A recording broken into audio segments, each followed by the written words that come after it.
Master Fox is a game by Iello that was recently released. I picked it up at Origins 2015. It is a children's game that also aims at being, I believe, a family game. I played it only with my two daughters that are 3 and 5. I know the box here says 7, but there's really nothing in the rules that makes it too hard for a 5-year-old to play. There is a factor that makes it a little challenging, but we'll talk about that later. As per the rules, so even my 3-year-old daughter understands it, but the execution is a little more complicated. In this game, the players play the role of foxes that are simply looting a farm and trying to grab as much stuff as they can. The first thing, which is very attractive, especially if you're playing with children, is these masks. They represent the various foxes that the players are playing and have no slits for the eyes. So these are masks that you put in your face and they make you look pretty funny, and they're supposed to prevent you from peeking. They are the fox mask funny version of blindfolds. They're not very effective because, of course, there's no real way with a mask of this kind of eliminating the visuals that you get simply because of your nose. Your nose bends the mask a little bit, and it's not that hard to peek under the mask. Since everybody is also wearing the mask at the same time, it's even easier to pick if you simply lift yours and then you put it back in. If you're the only one cheating, then that the players have their mask on, they cannot see anything. They cannot see you doing that. This is just an issue that you may have. I'm pointing it out. The rule book, which really is a single rule sheet. Counters that you use to keep track of points. They are eggs. Each time that you score a point, you gain an egg. These counters come in a set of 3s. I mean 3 points, 3 eggs, or a single one.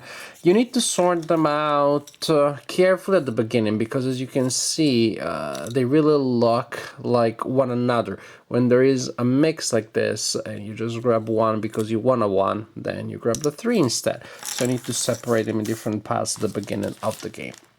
Then you have wooden tokens. Some are special wooden tokens, some are regular wooden tokens, and you dump the regular wooden tokens in the box at the beginning of the game. The box is also the board, so to speak. Then, as I said, there are special tokens, but these are added only in later rounds, not in round 1. And then you have 8 cards representing the things that are in the farm and that the foxes try particularly find attractive. Sheep, horse, pig, the fish, and so on and so forth.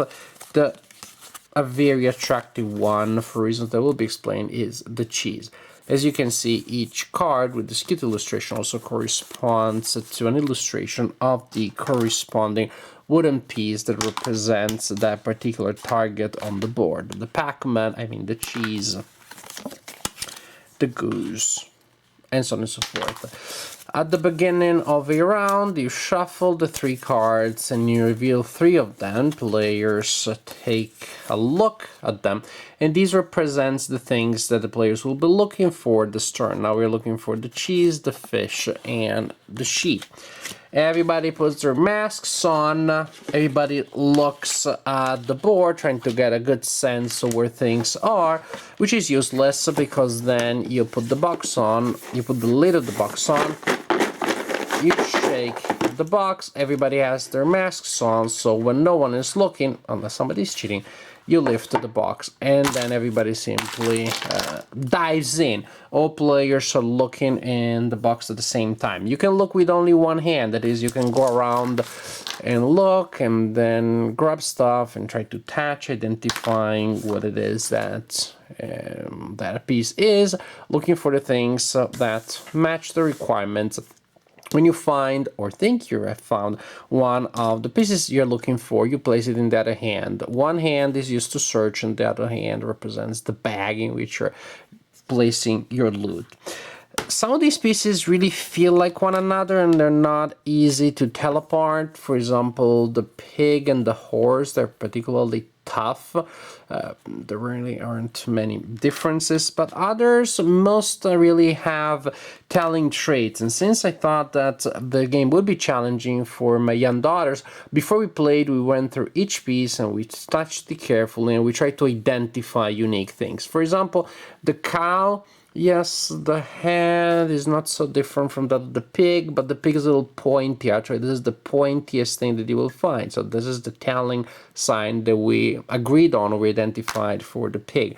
Here it is the udder. There is simply no other piece that has a sort of like 90-degree area or shape in an area like this. So the little udder. The Pac-Man is the easiest for me. The fish has kind of like a overall simple outline, but it's also the thinnest. It's thinner than anything else. The sheep is the only one with the soft, curvy side. The goose and the chicken, they are kind of similar, but the goose has a longer neck and the chicken has this sort of like sort of like valley. I can't think of the name right now. I need to describe this area here, sort of like a V shaped between the tail and the head. Everybody dives in, and when a player has at least 3, the player can say stop. When the player says stop, everybody has to stop, and you score points at that point. You gain 1 point for each thing that you have in your sack that matches one of the required types. You lose a point for each thing that you have that does not match the required things. You also lose a point if you have too many things in your hand. You can only legally have a maximum of 4 things in your hand. Either they are right ones or wrong ones. Starting from round 2, because this is how a round simply works, the next round you will have new target cards, new things that players are trying to grab. You put back that stuff. So turn after round, this is what happens. You'll be looking for sets. Starting from round 2, you add these 2 tokens here that are foxes. Each fox is worth a point. Just like that, doesn't have to match anything. Then, starting from round 2, you will add from round 3, you will add 2 snakes. And what the snakes do is that if you have one of them in your hand, at the end in your sack, you can use it to steal a target token from another player. But from round 4 on, players start defending themselves because the hammer is there, and the hammer can be used to counteract, to prevent the effects of the snake. The game ends when a player has collected 10 eggs or 10 victory points. You can play to 15 if you want, or less if you so choose. Now, the game has this dexterity component, identifying pieces is very good. It's very good for kids. They really like that because they like the idea, which is very simple. They don't have to memorize difficult rules. It's what they do every day. They try to identify things in the world around them. At the same time, it is done in a fun, challenging way with nice-looking components, with a nice art, with the funny masks. So that is absolutely, that's what's great. The game does remind me of another game that I played a lot with my daughters and I covered in one of my previous reviews, which is Taxi Wildlife. My daughters really like that game.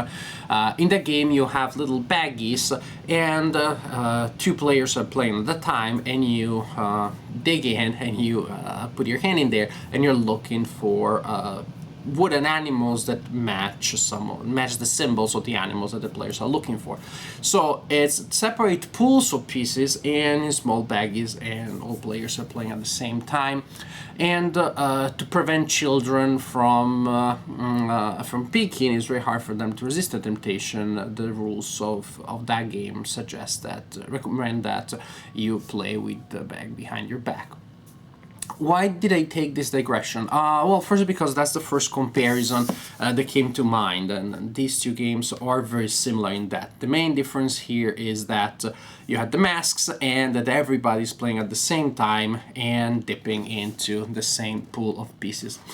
which I'll tell you has pluses and minuses. On the plus side, there is this sort of like competition. You think, oh my gosh, why am I not finding all of my pieces, the pieces that I want? Maybe somebody else took them, maybe I'm not being lucky, or somebody else already took them out of there, which is a consideration for an older child gamer, not so much if you're playing with really young gamers. So there is that competitive aspect. Of course, if you have separate pools and you're going for it and the first player to find the right animal wins the round, you still have the competition, but this is much more physical, this is much more immediate, just to dig in and to look for things that keep moving around. If you have your own pool also, you kind of try not to go and look for the same thing twice, whereas here you will find yourself picking up the same piece maybe multiple times, and that's frustrating and annoying. Where's the fish? Why do I keep getting the cheese? The cheese is the easiest piece to identify. It's always in the way, unless you're looking for it, then it's never there. Makes sense. So there is this aspect. It's a fun, loud romp. Even the noise of the pieces being mixed in the box really contributes to make the experience fun. It's enjoyable that way. However, there is a little bit of a problem if you're playing with young children. Now, this game, it says on the box 7 and up. There is no problem in terms of rules to play it with younger children. I play with my 2 daughters, 3 and 5. There's another problem though for children that young, which is self-control. They really can't help it. They can't help it. They put the mask on, and when everybody has their masks on, they can't help it. They just peek. They just lift on the mask directly, or they simply peek. It's so natural. These masks are not that good, are not being flat and being made of cardboard, are not that good. I don't know that you could do it differently. I don't know how a game that comes with blindfolds or hoods with the face of a fox on it, I don't know how good the game look. It would probably look pretty darn disturbing, and I think the idea of putting stuff on children's heads like that and selling stuff like that breaks so many laws, both laws of the state and ethical laws. So it's hard to simply prevent children from peeking when it is in their nature to do so, it is in their inquisitive nature, and when the components simply do not help. Again, there are many games that are labeled 7 and up, and you can play with younger gamers, like I often do. This one, it will probably take a kid that is a little older and has more self-control, 7, 8, or up. But then it's the game that is so simple, that is so basic, that I do not know that much past that age this game will be appealing. I don't know that past 12 or 13 players will still be interested in playing this game, if not for laughs, really. So there is that fact. Now, we found a way of solving the problem, actually. We played the game sitting on the floor of our playroom in front of the fireplace, which has a glass cover in front of it. And we played the box behind our back. That is, we're sitting in a line and the box is behind us. So we're simply digging in this way from the back. So on one hand, we do not see what we're doing. On the other hand, what we're actually seeing is the reflection of the group in the glass in front of the fireplace. So we can keep track of each other's actions, and we can see if somebody is trying to sneak a peek. That worked. We had to make that adjustment. So actually the game, if you can do that, if you can figure out some ways for children not to cheat, or if you're okay with them cheating, then the game works perfectly. But if you're okay with them cheating, okay, yeah, we can. Then basically you're playing with the game as if you were playing with a toy set, which you can do, is legitimate. You're just not using the full potential of the game that you purchased. So, Master Fox. It's a fun, simple game for children. It works probably better with slightly older children. I don't know that there is much interest in this game for adults. The masks look cute, they're not particularly functional. So as you can see, I have a little bit of mixed feelings. It's fun, it's cute, the animals are not that easy to identify at first, but children can do it with a little bit of help at the beginning. It's good, it has pluses and minuses. It's perfectly enjoyable, but it really reminds me of another game which I can play more easily. I can play it anywhere, I don't need a mirror to be able to play Taxi Wildlife, and my daughters enjoy both games in similar ways. I think they still enjoy that one a little bit better. So between the two games that are so similar, I still prefer Taxi Wildlife, but Master Fox could be a nice looking and entertaining alternative.